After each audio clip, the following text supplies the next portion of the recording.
question is, who is going to win the Euros this year? 2021 should have been in 2020. You know, shit happened in the world and we kind of panned out like this, but it is a big one. The Euros is always a huge tournament, not as important as the World Cup, and I don't want people saying it's coming home, because that's only for the World Cup. That's the only way I see it. Whenever the World Cup comes around, I'll be singing it's coming home constantly. But the Euros, not so much. But I do feel England have a good chance of winning it. So let's quickly get into my thoughts about who has a chance of doing well at the Euros this year. Hey, NarendraTheComic here. Right now, we're just going to be talking about the Euros quickly. Obviously, it's starting today. Today is the first match. It's Turkey versus Italy. A big one, because I think Italy actually have a good chance of winning the whole damn thing. Now, for me, I would say I'd put them in the top 3 to win the tournament. 3, Italy. 2, controversial, but they are favourite with the bookies, so you kind of have to go with it, England, alright? I'm saying it here, England, I'm putting them at number 2 to win the Euros. I'm not sure it's going to happen. Maybe it's just a faint hope in me being like, no, it can happen, maybe not.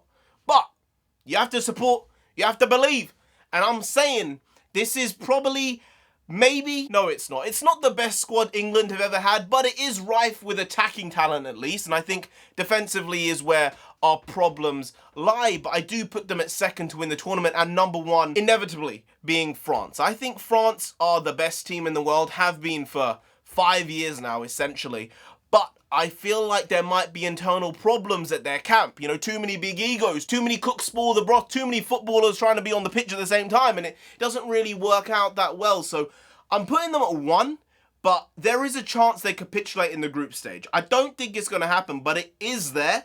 Whereas with England, I would be surprised if they don't get out of the group. But from there, you kind of have to look at it and say, if they get past their round of 16, which is going to be tough, there is a path there for them to get very deep into the competition. And I think there's one team who really could be the shock team this time round in the Euros. It's a team that's won the Euros many years ago, and that's Denmark. I think Denmark, so long as they finish 1st or 2nd in their group, can go really deep into the competition. I'm saying quarters, I'm saying semis, I'm saying they can do a job on a lot of teams here. They have a lot of very good players, a lot of experienced players, Champions League players, and are world class to some degree. So I'm putting them up there saying there is a chance Denmark upset a lot of people here. And with the odds that are on them, I think it's not a bad shout to say, yeah, I'm going to give a shot to Denmark here. So there's that. But back to England quickly, I do feel that at the last tournament in 2018, when we did do so well and we came back as a nation together, stuff was happening, good stuff was happening, rose-tinted glasses. And I know, you can only beat the teams that are put in front of you, but when you really break it down, we lost to teams that were on our level or better than us in Belgium and Croatia. And we beat all the other teams who we were definitely better than. It wasn't really the toughest path to the semi-final. We made it look difficult in the round of 16 and in the quarterfinals, but in the semis, we should have really, hey, Croatia, we should have got the job done. All right, it was too much. We should have won that match very easily. First half, it should have been finished, but Kane wasn't fully fit. He wasn't finishing the chances he should have finished. And what do you want? He can't finish everything at the end of the day, even if he had a sitter and he didn't put it away.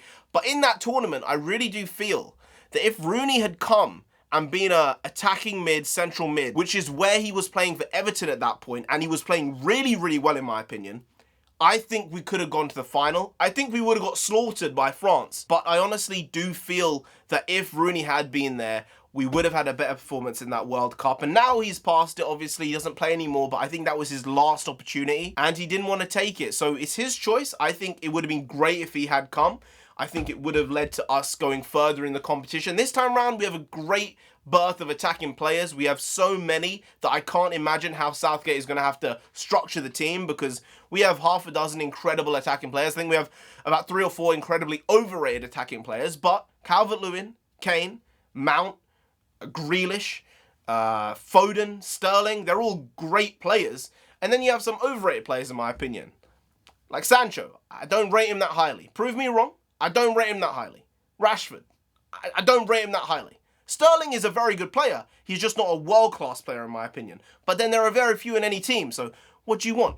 Foden is super young, so I'm not sure I'd play him off the bat. But, I mean, he's had a good season. He replaced Sterling in the City team, so it's going to be a big one. It's going to be huge, and We're gonna find out in a month's time. Anyway, guys, if you did enjoy this video, please like, share, comment, and subscribe to the channel down there. If you didn't think Gareth Southgate is going to come after you, he's going to ruin your life like he ruined England, paper bag over his head. But he is paying for those sins. He's doing the good. He's encouraging this new group of players, and I love it. I love seeing a redemption story. And he's done that, if anything.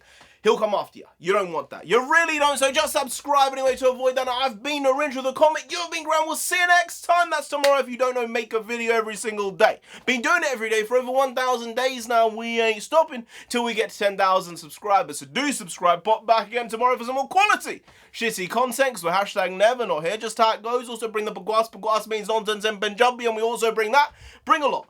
Bring a little, do a lot, do a little, but we do indeed bring the quality shit content on a daily basis. So see you tomorrow. More of the same, slightly different, but essentially the very same. Once more. See you then. Skadoosh.